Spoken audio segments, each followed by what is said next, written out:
భారత సరిహద్దు గ్రామమైన అటారీలో సాధారణ పరిస్థితులు నెలకొన్నాయి. ఉదయం దాకా నిశ్శబ్దంగా ఉన్న గ్రామంలో ప్రజల రోజువారీ కార్యక్రమాలు మొదలయ్యాయి.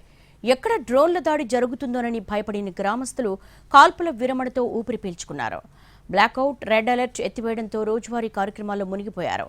అటారీ గ్రామం నుంచి మా ప్రతినిధి రాధాకృష్ణ ప్రత్యేక రిపోర్ట్.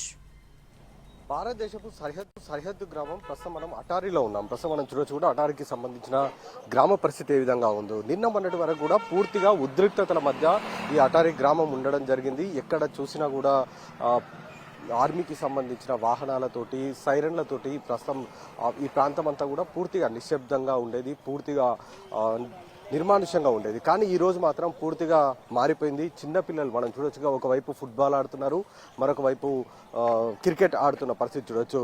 అంటే ఎంత స్వేచ్ఛ వీళ్ళకి అంతా కూడా ఈ రోజు వచ్చిందని మనం చెప్పుకోవచ్చు. ఎందుకంటే దాదాపు వారం రోజుల పాటు వీళ్ళంతా కూడా చిన్నారులందరూ కూడా ఇళ్లలోకే అంకితమైనారు. వాళ్ళు టీవీలు చూస్తూ గడపడం జరిగింది. కానీ ఈ రోజు మాత్రం లాకౌట్తో పాటు బ్లాక్అవుట్తో పాటు రెడ్ అలర్ట్ కూడా ఎత్తివేయడంతో ప్రస్తుతం పూర్తిగా పరిస్థితులన్నీ కూడా మారిపోయాయి. రోజువారీ కార్యకలాపాలకి స్థానికులంతా కూడా నిమగ్నమైపోయారు.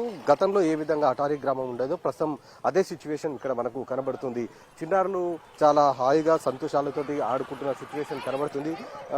కైసర్ అయితే జీ యహా పర్ గావ్ అబ్ కైసా